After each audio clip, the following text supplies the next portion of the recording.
I love retro shit. Back in the 80s when video games blew up, they had one purpose in mind: fun. And the more popular the arcades became, the more money they made and the more games were created. A few years later we started getting consoles to play these games at home, like the Sega Genesis and the Atari. This allowed families to sit down and just have hours of fun on these machines. Thus gave birth to mascots like Sonic. Then Nintendo came in and created Mario, which created competition.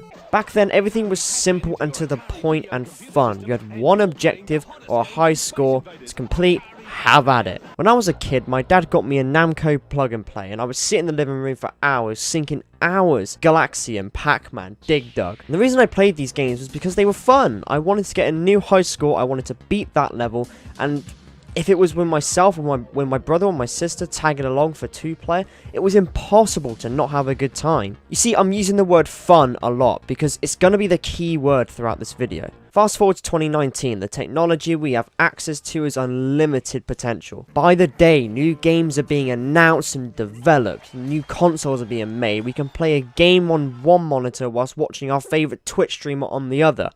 We have evolved. But the problem nowadays is that game developers seem to have lost the point of what makes a game fun. Companies are trying to wow us on a day-to-day basis with amazing graphics, or adding realism for immersion, or hop on trends to try and compete with the latest games in a certain genre, or trying so hard with the story and its characters and the plot that the gameplay itself, the thing you bought the thing for, is wank. Yes, I'm looking at you, Kingdom Hearts. I play games to have fun. If they have a good story and are nice to look at, that's cool, but as long as the game that I'm playing itself is fun, I don't care. Ubisoft understood this one day when they released Far Cry Blood Dragon, and it had me smiling the entire way through. This game was a spin-off to the critically acclaimed Far Cry 3, which many consider to be the best in the franchise for its incredible story, its characters, and, well, pretty much Vast stealing the entire show.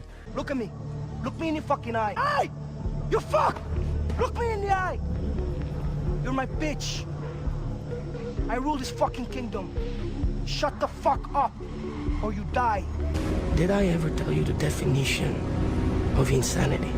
It was a story about revenge on an island where your objective is to hunt down the bad guy, kill him, and save the ones you love.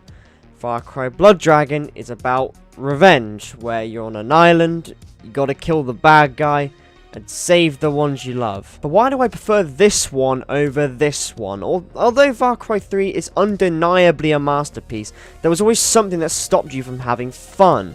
Dumb collectibles with no meaning, dull side challenges and side missions, climbing towers and pressing a button to unlock parts of the map over and over and over and over and over and over and over. So what makes Blood Dragon the superior title to me? Well, what's the key word, kids? Fun! Fun. That's it. This game oozes fun and personality and delivers excellent gameplay with a cool story with interesting characters without taking itself too seriously and not impacting the core game. The game is a parody of action movies and today's gaming itself. Collectibles are frowned upon as your main character Rex will make a small jab at other games even from the same company. I hope I don't have to collect any fucking feathers. But these collectibles actually reward you, as some can unlock new attachments for your guns if collected enough of them. But they're not that invasive. Side missions are open, yet you can approach them however you like. You can throw every explosive that's stuffed up your ass, blow up an entire camp,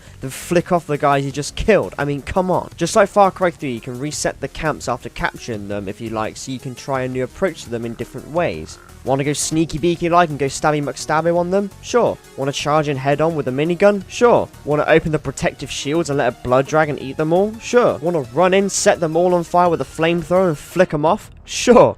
There's a reason why I brought up the 80s, and that's because of the game's style. From the characters, to the sounds, to the menus, to the guns, to the colours, to the HUD, and to the music. Holy fuck, the music. It's one of the best scores in any game ever. I said one of the best. That title goes to Doom. But the score matches the game perfectly, from the quiet stealth sections to the kick-ass loud themes like Power Core. There are very few games which I listen to the soundtrack outside of the game, and Blood Dragon is amongst those few. It fits the aesthetic perfectly and just adds to the game so much. Outside of the soundtrack though, there are plenty of tracks that are straight from other films which fit perfectly here. They parody the training montage from Rocky 2, and alongside that, in the final mission, you're riding a blood dragon with the Rocky 4 fight theme blaring whilst you're gunning people down. My nostalgia boner is fully erect right now. Ubisoft made a gem that was fun. The entire experience from start to finish is fun. It stuck to his guns the entire way through and delivered a blast from the past with the gameplay and the technology of today. And remember what the keyword is for any game to be successful: fun. This game is fun, and for that, this game is rated for me one of the best I've ever played in my life.